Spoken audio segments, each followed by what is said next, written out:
Hello, magandang umaga po, Luzon, Visayas, Mindanao. Ito po yung lingkod, Dance Nunelan Sulyap, dito po sa Elsadio Broadcasting. Ako po bumabati ng magandang umaga sa aming CEO na si Tita Mel Elsalde, si Renz at si Tito Hill. Magandang umaga po. Lunes na lunes po na naman. Kaya po sa lahat po ng mga magtatrabaho sa loob ng isang linggo, ay pagkalooban kayo ng Diyos na makalakas at kalusugan ng katawan. At kayo po yung aking papalakpakan. Ayan po. Para po sa inyo po yan, yung pong palakpak na yan, para po maging malakas, malusog. No?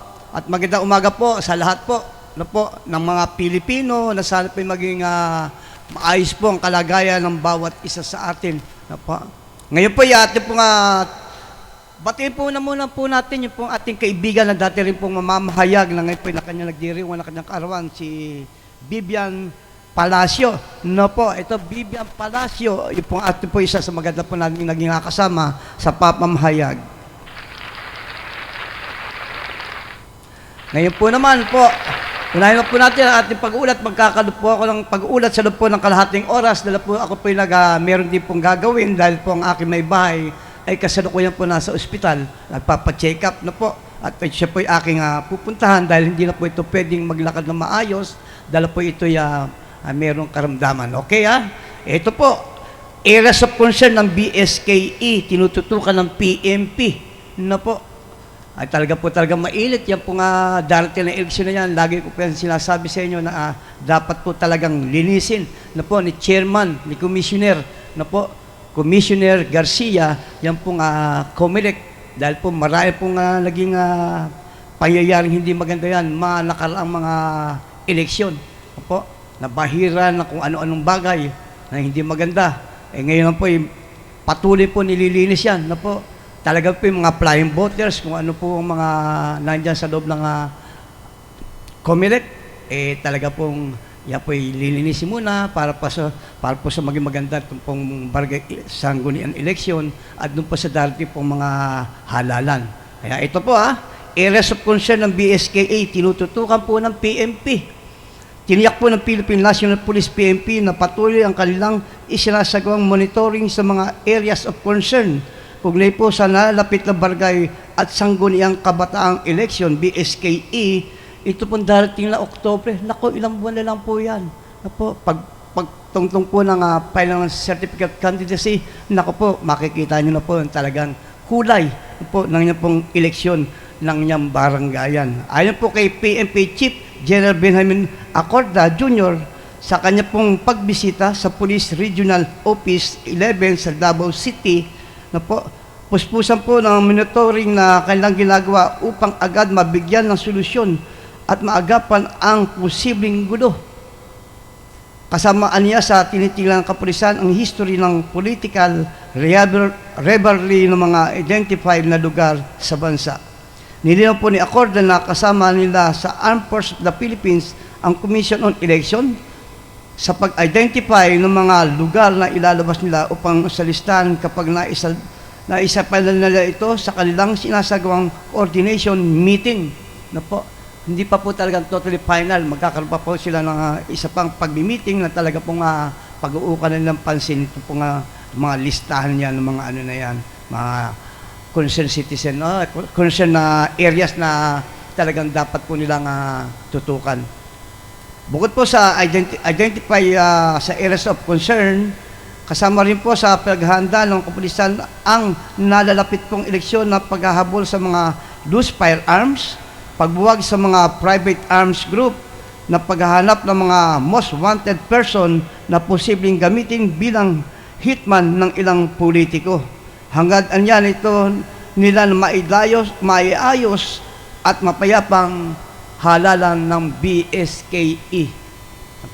Talaga pong handa-handa na rin po mga kapulisan, na talaga po gusto nilang maging maayos, maganda yung pong darating na halalan. Kasi po talaga pong bloody, kailan lamang, may ilan naman pong isang tiyera naman po, tapos kagawad, na binaril. Hindi po dahilan kung ito'y sanhi ng nalalapit na halalan. Sana po, wag naman po kasi po talagang nakakatakot pagkat Buhay po ang kapalit niyan. Gusto maglingkod, pero hindi po makapaglingkod na maayos dahil nilagyan lang po ng bala sa katawan. Po. Ito naman po, ay tuloy-tuloy po naman po, yung mga kapulisan natin, talaga po naman dapat po natin palakpakan. Yan po mali.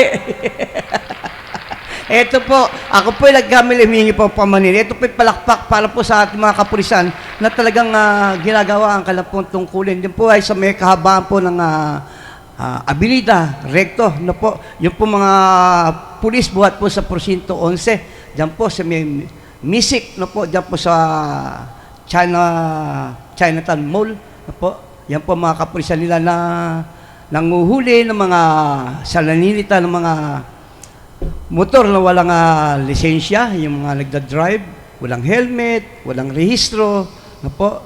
Tama po yan, maganda po yan mga ginagawa ng kapulisan. Ngunit, sana mo po naglalagay po kayo na nakalagay dyan ng Oplan Sita. Po. Kasi po, minsan, hindi nyo kayo naglalagay ng Oplan Sita at sino yung CO nyo po na nandyan para po sakali may magtanong, malalaman kung sino po yung talagang leader nyo. Po. Maganda po yung ginagawa nyo ng paninita, ngunit lagyan nyo naman po sana ng sign na Oplan Sita na talaga may operation kayong legal. Ngunit kung wala, baka mapag-isipan kayo ng hindi maganda kasi hindi wala kayong nakalagay ng signboard na meron kayong operation na Oplan Sita. Yan Kahit saludo po ako dyan. Salamat Sana tuloy-tuloy mga ginagawa ng mga kapulisan na yan. Kaya dapat po natin silang palakpakat, bigyan po natin ng magandang dangal kasi sumusunod lang po sila sa mga patakaran na kailan po sinusunod yung pong pinag-uutos sa kanila na talaga pong batas na dapat po sundin, lalo po yung sa mga taon talagang matitigas ang ulo na ayaw mag-helmet, ayaw magparehistro ng mga motor. Kasi po karamihan sa mga motor, ginagamit po yan ng mga hold-upper, yung mga tandem, di ba? Riding in tandem. Kaya dapat po lang, lagi po yung manitay ng ating mga kapulisan dito sa Kamaynilaan. Okay, Ito po, hold-upper naman po ito. Matikas na hold-upper ng mga taxi. Ang tindi nitong bata na to. Hindi na po bata to, matanda na to Biro mo, mga taxi ang mga tinitira. Samantala yung mga taxi driver na yan, may pamilya. At saka, ano na ba kinikita ng mga taxi driver para hold-upin mo pa? Walang yaka talaga. Nako. Ko naman. Ito po, hold-upper ng taxi. Buti nga, nahuli po sa ospital. Yan po Nalambat ng pulisya ang isang sugatang hold-upper ng taxi na magtungo sa ospital upang magpagamot dahil po sa tama ng bala sa Quezon City po. Quezon City Hospital. Nakilala ang na-arrest ng suspect na si Cesar Teodoro Jr., 60 anyos ng Palm Grove Executive Village, Imus, Cavite City. Habang nakatakas naman ang kanyang kasabwat na si Residolito Eleford, 62, ng Apollo Cruz Extension, Malibay, Pasay City.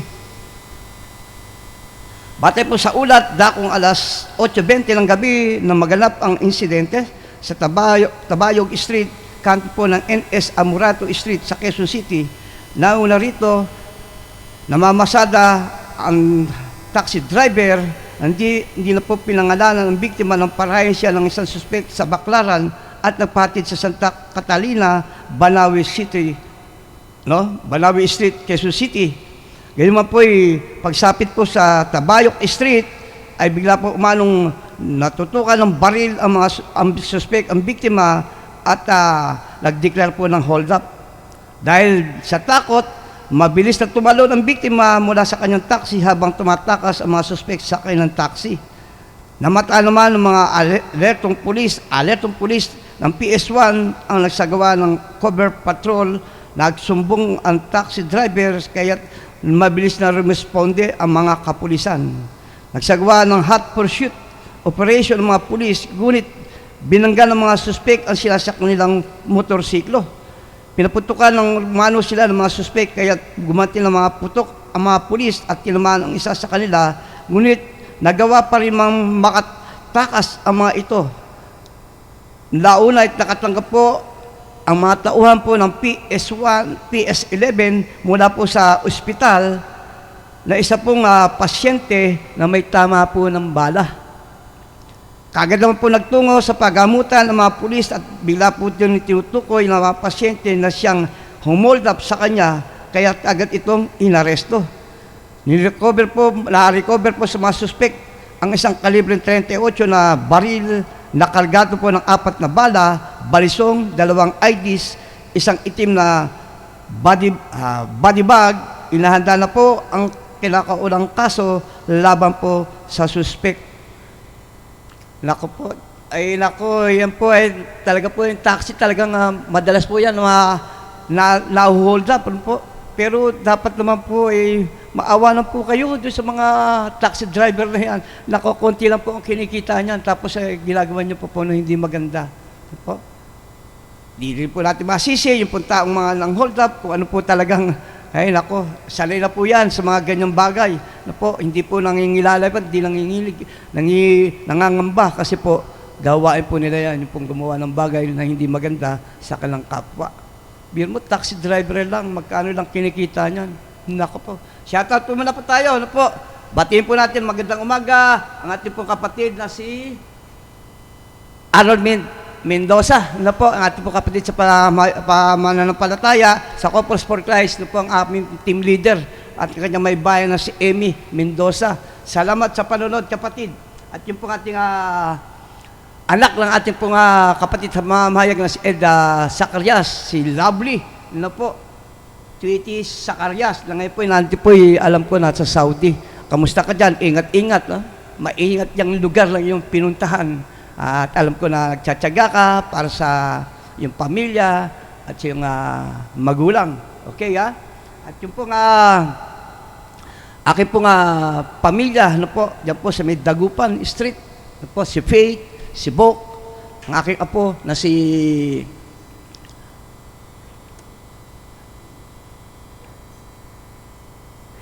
okay, sige. Okay lang. Samantala po, magbibigay po muna ako ng pasamantalang break.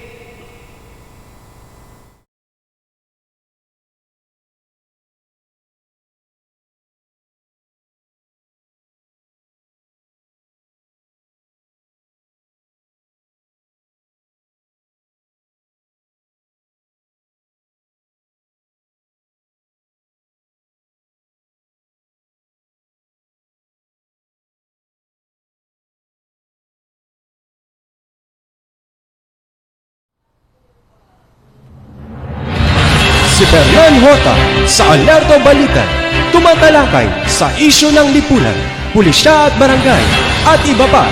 Alerto Balita, tuwing Lunes, Miyerkules at Biyernes sa ganap ng 11 to 12 p.m. dito lamang sa El Salve Broadcasting.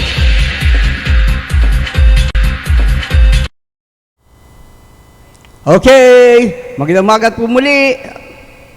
Ako po bumabati ng magandang umaga sa Hans Infinite Tools na po, yung pong Johnson Electric na po, at Hans Infinite Tools dyan po sa Tayuman, G Perfecto, ng kalapong CEO na si Johnson Tan and Mrs. Stacy Tan. Yung po kayong magagaling ng mga empleyado na po, kayong mga staff na si Noela Custodio, Ruel De Leon, Palillo, J.R. Reyes, Gemma Narapal, Ronaldo Duran, Marian Andrade, Banji Del Barrio, Baby Malongat, Rowena Weng Espedido, na hanggang ngayon hindi pa rin po tumutulog ang kampana para po sa kanyang kasal, at yung pong magandang babae na iisang anak si Odette Lascano. Na po, magandang umaga at tuloy-tuloy ang inyong pag-unlad. No po, yan po sa inyong pong tungkulin, no, bilang staff na makatulong sa lalo pong pagkakaunlad po ng Hans Infinite Tools at Johnson Electric sa patuloy pong pamamahala ng mababait na pamilyang Tan. Yan po Okay, doon po sa ating pong kaibigan na si Danny Brown Cayetano na po natatakbong chairman ng Barangay 369, na ayon sa kanya, gustong-gusto niya lang ipagbaguhin yung pong mga pamamalakad dyan po sa Barangay 369. Gusto niya pong ayusin, yung pong magulo na po, madumi na po, yung pong lugar na kanya pong nakikita, ay gusto niya pong baguhin, yan pong takbo ng barangay dyan po sa Barangay 369. O kaya, malapit na yung halalan. Kaya dapat mag-ingat, patuloy kang magpakita ng kagandahan loob, no? Ang iyong sarili, dyan po sa lugar ng Barangay 369. Yung po, nung dati natin chairman na si Manolito Calyanta, no po, dati po yung chairman ng Barangay 369 na ngayon po ay isang negosyante no po, ng mga prutas. No po, at kanyang may bahay, binabati ko ng magandang umaga, si Rachel de los Santos Calyanta. Okay uli, balik na po tayo sa ating pag-uulat. Ang oras po natin ngayon, alas 11:33 na po ng umaga. No po, okay, ito naman po ay Manyakis. No po, Manyakis, wanted na delivery rider sa kasong rape, arestado. Ay nako, kulong ang isang delivery rider sa listed bilang top 6 most wanted ng Northern Police District MPD nang maaresto sa sinagawang manhunt operation sa Caloocan City. Kinilala ng Caloocan Police Chief Police Colonel Ruben Lacuesta. Ang naaresto na si Kenneth Solomon, 22 anyos, ng 124 Don Benito Street, Barangay 21, Nanlunsod. Sa kanyang ulat kay MPD Director Police Brig General Pones Virgilio Ponyanes Jr. Sinabi po ni Colonel Lacuesta matapos po ang continuous operation ng Research and Intelligence Driving Operation, nasagawa po ng mga operatiba ng Warrant of Arrest sa Puena, WSS, ang Caloocan Police sa pangunguna po ni Police Major Ederson Rivera na manhunt operation wanted person. Na-aresto po ng operatiba ng WSS sa naturang operation ang akusadong alas 11:20 po ng gabi sa IDMS CFU sa PNR Compound, Samson Road, Barangay 80, Caloocan City. At ayon po kay Major Rivera, sinilbihan nila ng warrant of arrest ang akusado sa inisyo po ng Regional Trial Court RTC Branch 128 Caloocan City noong May 10, 2023 para po sa kasong rape. Nako po. Alam ko po ang pagka-rape wala po yung piyansa. No po, yan po'y kulong habang buhay. No po. Na kaya nakatakot. Pero bakit ganon? Meron pa rin po mga taong ang lalakas ng loob na manggahasa. No? Hindi na naawa kasi po nakakatakot po yung panggagahasa. No? Kaya dapat po natin, sana baka dala po ito, maaaring lasing, pero dapat po, nagkaroon po ng takot kasi po ang panggagahasa, malaki pong kasalanan po yan, at talaga pong yan po'y magiging kahantungan ng habang buhay mong pagkakakulong. Okay, dito naman po tayo. No po, sa pulis, nako po, ito naman po ang pulis, kapulisan na talaga po namang lagi po natin nababanggit na po. Sana po mawala na po talaga sa mahanin ng mga kapulisan. Ito po mga pulis na nagiging batik na po sa liderato ng kapulisan na talaga pong ginawa nilang kababaan. Na po. Mas lalong binaba nila ang moral, no? At dignidad ng mga pulis. Pero hindi naman po lahat ng pulis, na po, hindi sa pangkalahatan, hindi po natin na ibig sabihin ay lahat po ng pulis ay mga ganyan. Marami pa rin po pulis na talaga pong nanumpa sa kanilang mga tungkulin na gagampanan ng kanilang tungkulin. Na po, yung pong proteksyonan, na po, yung pong mga mamamayan, hindi po yung sarili lang pampersonal na pangangailangan. Kasi marami po mga pulis kasi natitisod dahil po nakikita madaling kumita, yung pera. Kita nyo nga po, hanggang ngayon, wala pa rin po solusyon. Yung pong 6.7 billion na Shabu na marami po nasangkot na kapulisan mula po sa General, Teniente, Sargento, no po, Lieutenant, Colonel, no po, ayan. Kaya hanggang ngayon, hindi pa rin makabangon, no po. Sana nga po, yung pong magagandang pinakikita ng mga kapulisan, pong mabago po yung pananaw, yung po nakatilim sa isip ng mga Pilipino na huwag matakot, na mangamba na hindi lalapit para humingi ng tulong sa kapulisan. Kasi pong iba po, imbis na lumapit humingi ng tulong, nagkakaroon po ng pangamba kasi dahil nga po sa palaging na nakikita, nababasa, napapahayag sa mga TV na yung mga kapulisan, lalo na po ngayon, mula sa general hanggang sa kalitliitan, patrolman, ay nasangkot dyan po sa droga. Ito naman po, pulis na po. Pulis gun running. Booking nagbebenta ng armas ay sa online pa. Okay, tayo naman po Hinahanting ngayon ng mga elemento ng Criminal Investigation and Detection Group, Rizal, ang isang pulis na sangkot sa pagbebenta ng mga matataas na armas habang nadakip ang dalawang kasabot nito sa Marikina City. Kinilala ni Major Leopoldo Calhipe, hepe po ng CIDG Rizal, ang pulis na si Corporal Carmelo Preyas, nakatalaga po sa Marikina Police Station 1, habang ang dalawang kasabot niya na nadakip ay sina Jeffrey Derimaano at Joel Espanya. Sinabi po ni Hepe na nabuko activities ng mga suspek sa pagbebenta ng mga illegal na armas sa social media na naglatag po ng operasyon ang operatiba ng CIDG laban po sa mga suspek at nagkasundo ang mga ito na magbentahan sa isang firing range na naturang lungsod. Ito po sa may Marikina. Hinatid po lamang ni Prias ang dalawa nitong kasama sa firing range, binaba ang mga armas saka mabilis na umalis. Sa gitna po ng transaksyon, nakatunog ang mga isa sa mga suspect na pulis ang kailang kausap, kaya nagtangka ito na tumakas pero agad silang nasunggaban ng mga operatiba. Nakuha sa mga suspect ang mga submachine gun, dalawang baril na pampulo ng mga bala at magasin.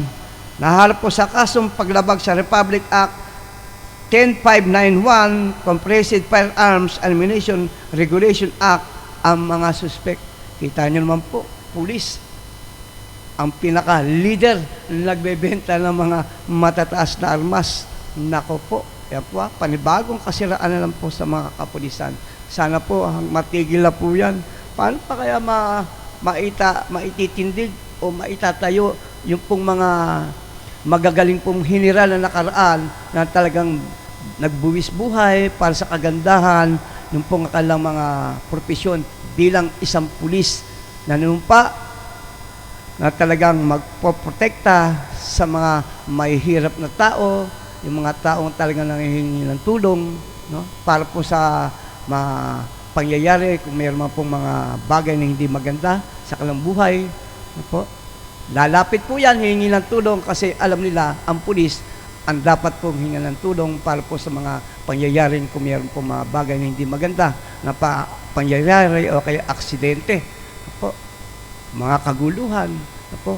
Kasi po, yan po ang pulis, itong kung hindi po niyan magbigay ng kapayapaan po, pagkakasundo-sundo.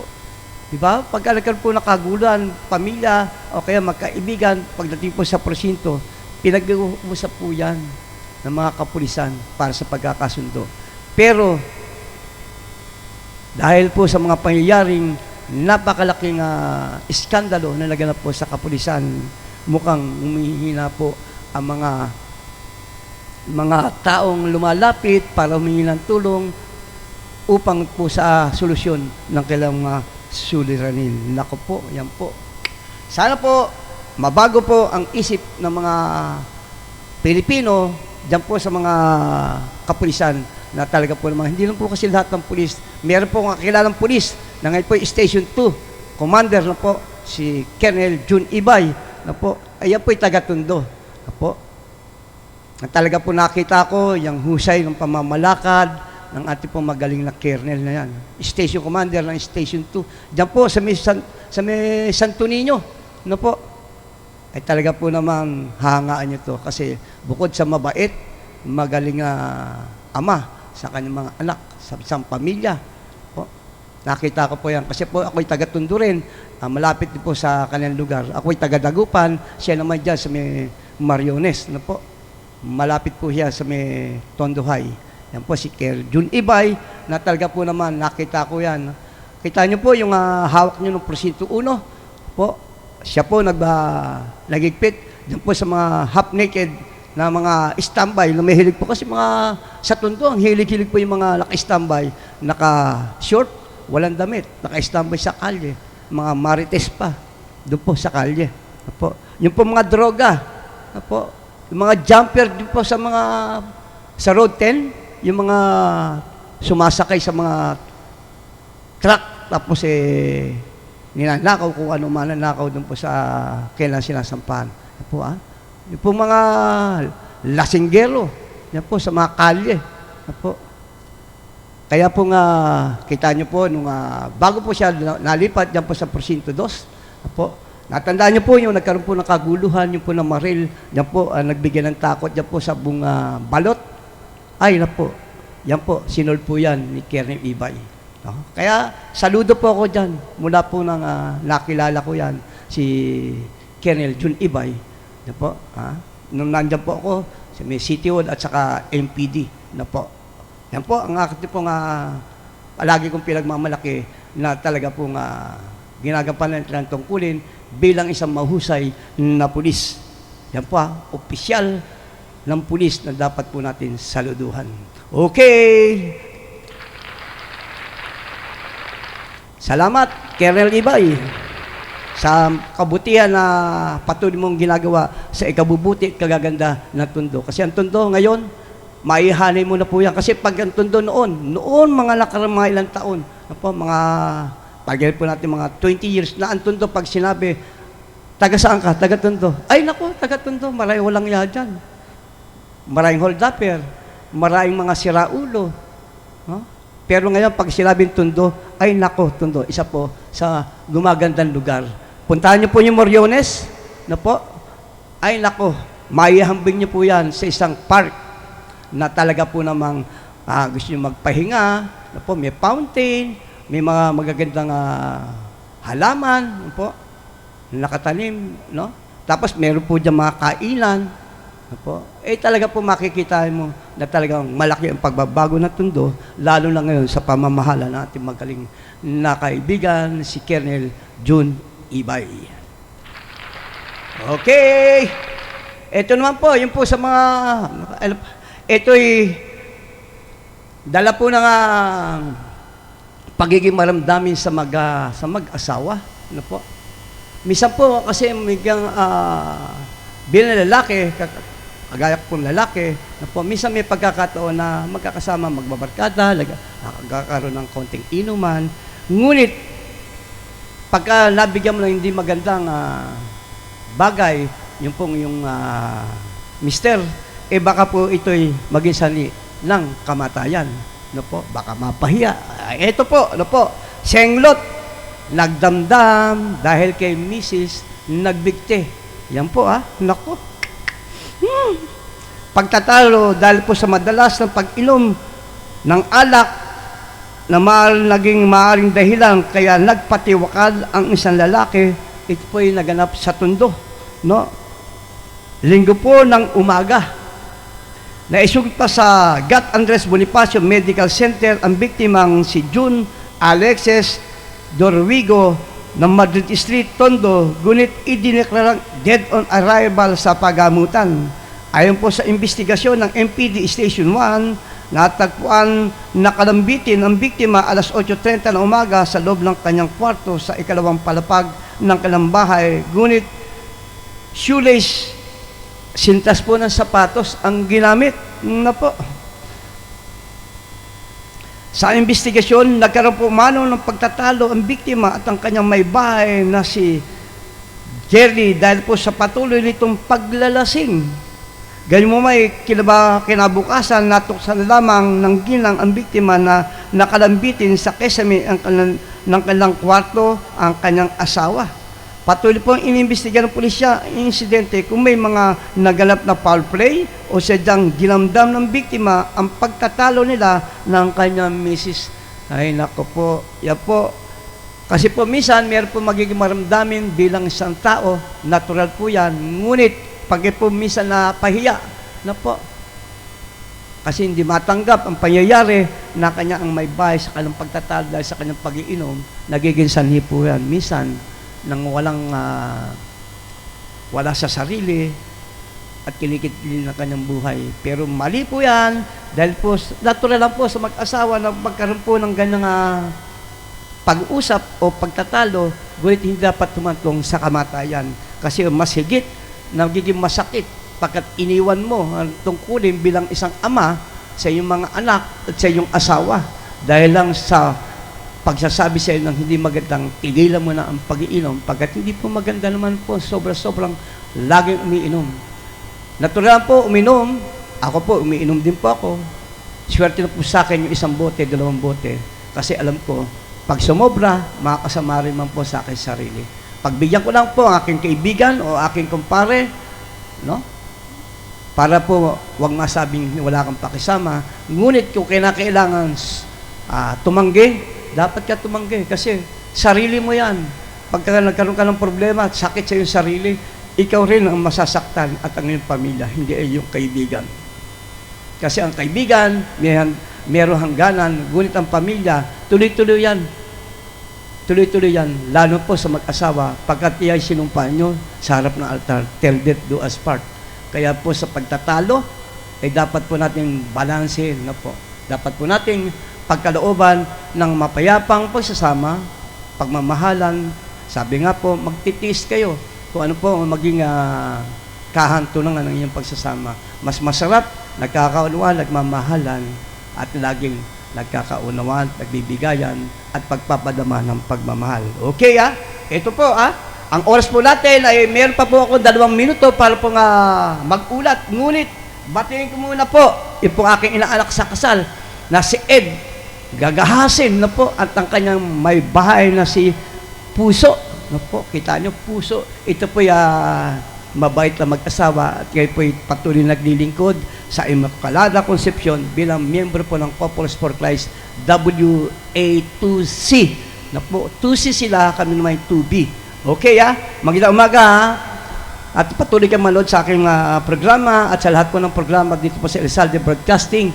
No po, lahat po, like, subscribe, notification bell, at updated po kayo sa lahat po ng mga nagpo-programa dito sa Elsalde Broadcasting. Ang oras po natin ngayon ay alas 11:50 at muli, ako po yung magpapaalam pansamantala at muling babalik sa Miyerkules upang mag-ulat sa loob po ng 1 oras. Ngunit ngayon po ay pansamantalang kalahating oras lang po ako mag-ulat kasi po ako po pupunta muna sa ako po may bahay sa ospital. Okay, God bless po sa lahat.